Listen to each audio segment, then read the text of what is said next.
Alo!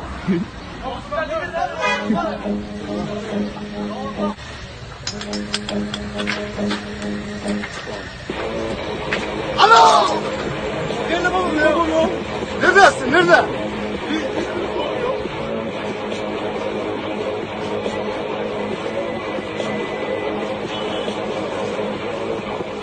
Alo!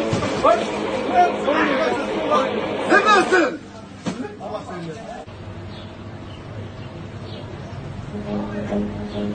Alo!